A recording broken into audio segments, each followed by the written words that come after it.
పరిస్థితి అయితే ఉంది.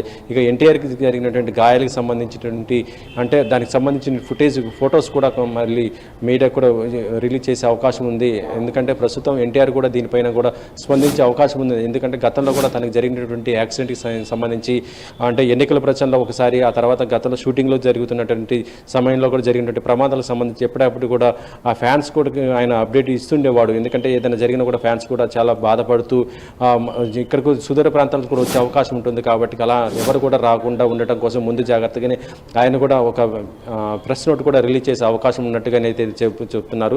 మరి ఎన్టీఆర్కి జరుగుతున్నటువంటి ట్రీట్మెంట్ ఏంటి అనేది కూడా తెలుసుకోవాల్సింది. ఒక యాడ్ షూట్లో మాత్రం ఆయన పైనుంచి కింద పడ్డారనేది మనకు అందుతున్న సమాచారము. మరి అంటే ఎంతవరకు గాయాలయ్యాయనేది కూడా ఇక్కడ తెలియజేసిన అవసరం కూడా ఉంది.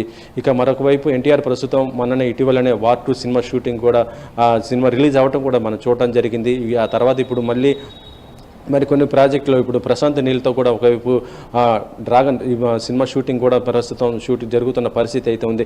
ఒకవైపు సినిమా షూటింగ్లు చేస్తూనే మరొక వైపు ఇలా ఈ యాడ్స్ చేస్తుంటూ కూడా తను ఎన్టీఆర్ ఉన్నటువంటి పరిస్థితి అయితే ఉంది. అయితే ఈ రోజున ఉదయం అన్నపూర్ణ స్టూడియోస్లో దీనికి సంబంధించి యాడ్ షూటింగ్ జరుగుతున్న ఈ సమయంలోనే మధ్యాహ్నం పూట ఇలా జరగటం మాత్రము ఎన్టీఆర్ ఫ్యాన్స్తో పాటు ఒకేసారి టాలీవుడ్లో కూడా ఒక చిన్న ఇదైతే అయిందని చెప్పవచ్చు. ఎందుకంటే ఫ్యాన్స్ అందరూ కూడా చాలా హర్ట్ అవుతున్న పరిస్థితి అయితే ఉంది. మరొక వైపు ఎన్టీఆర్కు కుటుంబ సభ్యులు కూడా ఇప్పుడు ప్రస్తుతం హాస్పిటల్ దగ్గరలో ఉన్నట్టుగా తెలుస్తుంది. దాంతోపాటు